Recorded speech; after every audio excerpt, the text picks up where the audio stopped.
Buen día para todos y todas. Hoy estamos en una nueva edición de Redati con mis compañeras Renata Flores y Ana Cipolo. Para hoy tenemos una máxima de 27 grados y una mínima de 17 grados con un día parcialmente nublado. Hoy, 24 de marzo de 2023,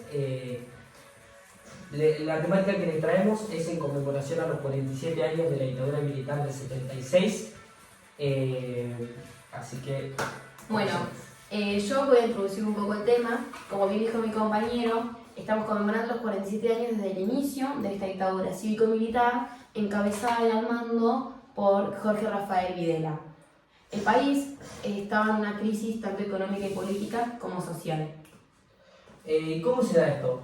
Bien, desde la muerte de Juan Domingo Perón, Isabel Martínez de Perón se convierte en la nueva presidenta del país, acompañada por José López Rega. Este fue el fundador de la Alianza Anticomunista Argentina, mejor conocida como la AAA. ¿Y qué hacía esta alianza? O sea, ¿por qué se formó? ¿Con qué fin? Bien, esta alianza, esta asociación tenía como objetivo combatir las infiltraciones comunistas debido a las protestas que había en el país. Luego, López Rega, Isabel Martínez y los ministros no solo dividieron al país en zonas de seguridad, sino que también dictaron decretos de aniquilamiento, como por ejemplo el operativo Independencia, que eran decretos sistemáticos para, como dije antes, poder mantener las protestas y mantener bajo control a los ciudadanos argentinos. Bueno, para hoy le trajimos un invitado especial, un historiador muy reconocido en los últimos tiempos, el señor Francisco Bono, que, lamentablemente no podemos tenerlo aquí presencialmente, pero de todas maneras va a estar entre nosotros. Vamos a estar charlando un poquito acerca de sus investigaciones y demás. Bueno, Fran, calculo que sabes bastante del tema por todos tus textos e investigaciones, así que contanos un poco. Así es. Como bien dijiste, una vez más las Fuerzas Armadas interrumpían el orden legal constitucional. El país vivía un estado de excepción en donde parecía necesaria la presencia de una autoridad superior para reordenar una situación de desgobierno, como llamaban los militares.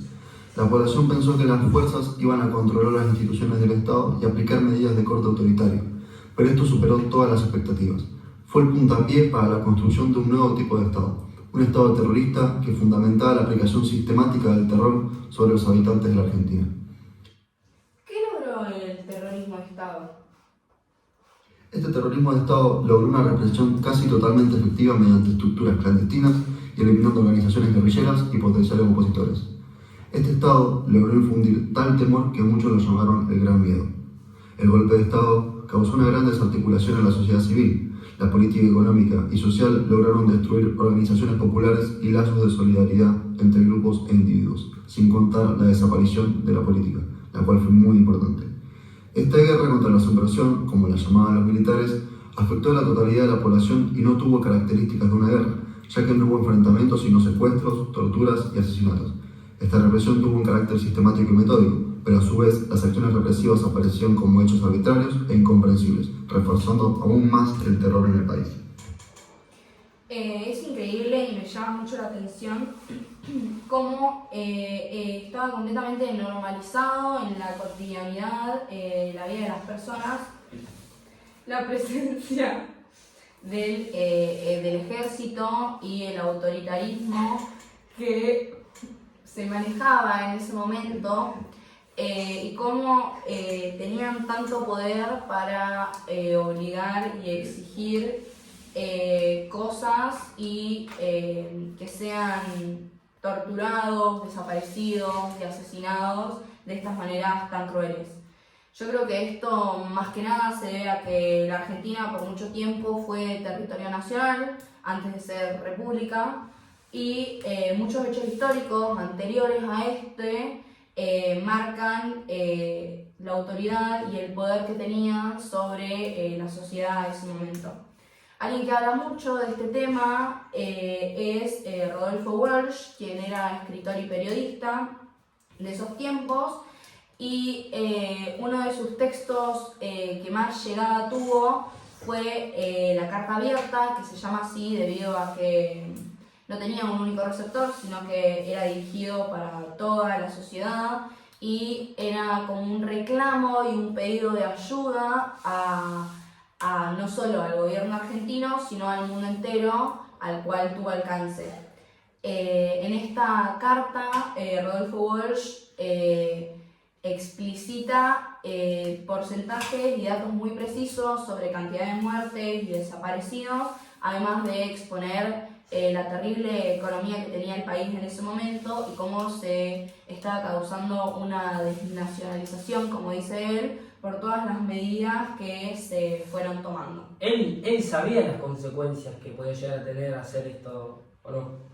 Sí, él era muy consciente de que probablemente iba a tener consecuencias bastante graves, como así fue, que lo exiliaron y luego de eso lo asesinaron, pero él creía más importante asumir ese compromiso y enfrentarse a esta situación, ya que en cierto punto hasta se veía obligado a reclamar por estas cosas y él no se iba a quedar callado como muchas otras personas. Sus derechos, digamos, quería reclamar. Perfecto. Sí, también no es solo el caso de Rodolfo Walsh, sino hay muchos artistas, músicos, escritores, etcétera, que han representado mediante canciones, cuentos, libros esta oposición a la ideología que imponía el gobierno de esa época y por esto es que fueron exiliados y o asesinados.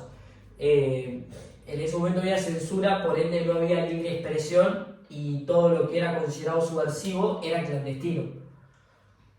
Bien, ahora vamos a escuchar a Fran, que también nos cuenta un poco sobre lo que fueron los centros clandestinos de detención. Si nos metemos más a fondo con esta metodología clandestina de la represión, nos encontramos con este famoso documento titulado Orden de Batalla del 24 de marzo de 1976, el cual contenía la concepción operativa del Estado terrorista finalmente acordada por los militares. Estos sostenían que los opositores no debían ser solamente neutralizados, sino que también exterminados físicamente. Tomaron en cuenta las complicaciones del gobierno chileno durante su dictadura a manos de Pinochet y creyeron que secuestrando y matando a sus opositores evitarían futuras protestas. Los militares argumentaron que se trataba de una guerra sucia y que no podían combatir respetando reglas ya que el enemigo actuaba ilegalmente, una hipocresía total. Aquí citamos al teniente coronel Hugo Pascarelli, el cual dijo que la lucha que libramos no reconoce límites morales, se realiza más allá del bien y el mal. El resultado de esta represión fue un total genocidio. Podemos dividir los responsables directos en dos grupos: los grupos de tareas, los cuales capturaban a quienes identificaban como guerrilleros, izquierdistas, sindicales y demás. Estos grupos infundían en la población un terror aún mayor. Y luego tenemos a los centros de detención clandestinos, los cuales funcionaban como verdaderos campos de concentración y exterminio. Una pesadilla total. Uno realmente importante se puede considerar como el que funcionaba en la Escuela Mecánica de la Armada. Bueno, Dana, ¿y vos investigaste algo de los centros de detención? Sí, yo investigué que funcionaron alrededor de 500 centros de detención en lo largo del país. Uno muy destacado de acá de la zona fue la Escuelita, que estaba en Neuquén Capital.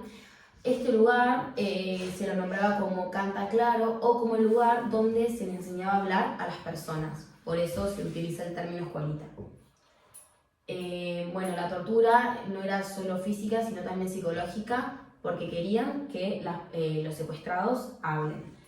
Al final de la dictadura hubo una orden judicial que proponía no tocar la instalación de la escuelita. Sin embargo, en 1996, el ejército argentino decidió demoler y desmantelar la estructura de la escuelita con la clara intención de que no queden pruebas ni antecedentes de los terribles genocidios que se realizaron en aquel lugar. Ya que justo me hiciste recordar que estamos hablando de por ahí porque nosotros vemos esto y nos imaginamos más lo que pasa en Buenos Aires y por ahí nunca nos metemos en lo que pasa más a nuestros alrededores, en nuestra zona. Y justo que mencionaste el tema de las escuelitas acá en nuestra zona, también hay un caso en Neuquén de Oscar Ragni, en el cual que él es asesinado por su propio primo, lo cual esto nos deja claro o nos representa que lo que se podía llegar a hacer por sobrevivir en ese momento, porque matar a un propio familiar es algo, la verdad que Terrible. sí, terrible. Sí, también podemos ver que no solo está involucrado el ejército y los militares, sino también gente civil, gente ciudadana que terminaban estando involucrados ya sea por intereses propios o por obligación misma. Además, en la zona de Neuquén, Río Negro, en ese tiempo llamada como la zona del Comahue, en estas épocas el país se dividía en zonas calientes y zonas más frías. Las zonas calientes se las llamaba a las zonas más conflictivas y subversivas y en las que más manifestaciones y protestas se realizaban. Estas eran como las provincias de Buenos Aires, Santa Fe, la ciudad de Rosario y Córdoba. Pero Escatiza en uno de sus textos del terrorismo de Estado y genopoliticidio, deja en claro que la zona del Comahue no era una zona tan fría y que esta tranquilamente se podía levantar debido a que era una tierra de protestas por su historia y que tenía una geografía bastante favorable, además de su cercanía con Chile. Bien, Fran, ¿qué más nos puedes decir sobre la sociedad de aquel momento? Por ejemplo, del movimiento obrero. Obrero argentino, este golpe significó el inicio de la más cruel persecución a sus organizaciones. Los militares suspendieron la actividad gremial y prohibieron el derecho a huelga, ilegalizaron a la CGT e intervinieron en centenares de sindicatos. Claramente buscaban quebrar las bases de las organizaciones obreras. La mayoría de estas organizaciones supo oponer una gran resistencia, pero para su mala suerte, gran parte de sus luchas fue de carácter defensivo.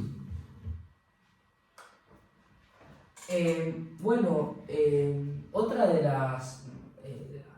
de los movimientos sociales fue de las abuelas de la Plaza de Mayo, que eran las que se usaban un pañuelo blanco en la cabeza.